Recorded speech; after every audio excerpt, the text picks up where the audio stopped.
Et la radio d'opinion, c'est évidemment Hervé Gattegno le matin avec son parti pris. Bonjour Hervé. Bonjour. Les départementales, au milieu de cette actualité, semblent disparaître. Déjà qu'elles avaient tendance à disparaître.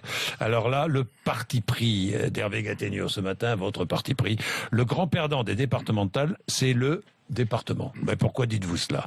Que les élections intermédiaires, puisque ce sont des élections intermédiaires, soient utilisées pour sanctionner le pouvoir en place, c'est tout sauf inhabituel, tout le monde le sait. Nicolas Sarkozy a connu ça, comme d'ailleurs ses prédécesseurs. Il était sûr et logique que François Hollande allait y avoir droit lui aussi. Ce qui s'est passé dans cette campagne, c'est que pour des raisons tactiques, à mon avis discutables, le PS a décidé de nationaliser entièrement la campagne, comme on dit, en focalisant tout sur le Front National.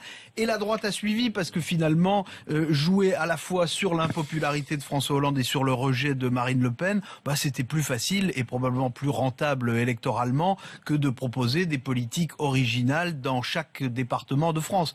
Le résultat, c'est que on s'est beaucoup disputé, vous l'avez remarqué, pour savoir qui avait gagné le premier tour la semaine dernière. On sait en tout cas que le vrai perdant de cette campagne, c'est le département. Oui, c'est d'autant plus curieux que les enquêtes d'opinion montrent souvent l'attachement des Français au département. On aime son département. Est-ce que ce décalage peut expliquer le désintérêt pour la campagne? Il y a plusieurs facteurs, mais évidemment ça en fait partie.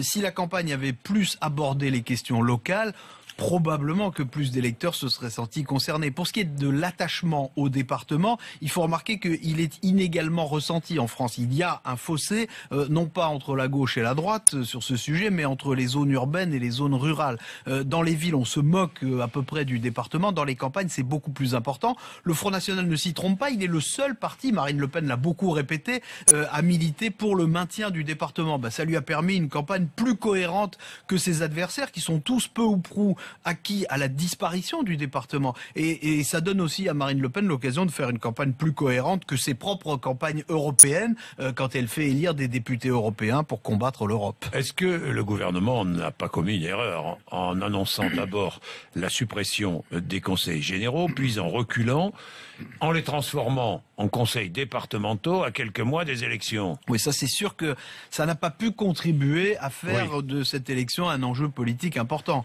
Manuel Valls avait dit, vous vous souvenez, vous êtes bien placé pour vous en souvenir, c'était devant vous, les conseils généraux ont vécu, en fait ils ont survécu, au moins jusqu'en 2020. Le gouvernement a cédé aux pressions de ses élus et de ses alliés, mais il a laissé quand même le sentiment que le pouvoir désinvestissait le département, pour ne pas dire qu'il s'en désintéressait. D'autant que, il faut le rappeler, il y a depuis plus de 10 ans maintenant un mouvement général en France qui fait que l'État transfère des charges au département, principalement pour la politique sociale, mais sans transférer les moyens correspondants au département. Donc ce qui condamne les départements soit à s'appauvrir, soit à augmenter les impôts. Il n'y a pas d'autre solution. Donc en fait, de politique locale, on a une politique bancale. Mais à terme, pensez-vous que la structure départementale soit condamné? Faudra-t-il un jour ou l'autre en passer par là, la suppression des départements? Oui, je crois que c'est écrit. On entendra toujours des voix pour s'élever, pour prétendre qu'on éloigne le citoyen des centres de décision. Et dans une certaine mesure, ce ne sera pas faux. Il est déjà éloigné, le citoyen. Bien sûr, mais la France est le pays au monde qui compte le plus grand nombre de communes. Il y en a 3 fois plus qu'en Allemagne, vous le savez. Ça devrait quand même suffire à assurer de la proximité. Manuel Valls a choisi de regrouper les régions pour en faire des grands lenders sur le modèle allemand, avec des compétences pour l'investissement, pour les infrastructures, pour le développement. Il aurait dû aller au bout de cette logique. Ce serait bon pour l'économie et ce serait bon pour faire des économies. Dimanche, il va probablement regretter de s'être arrêté à mi-chemin.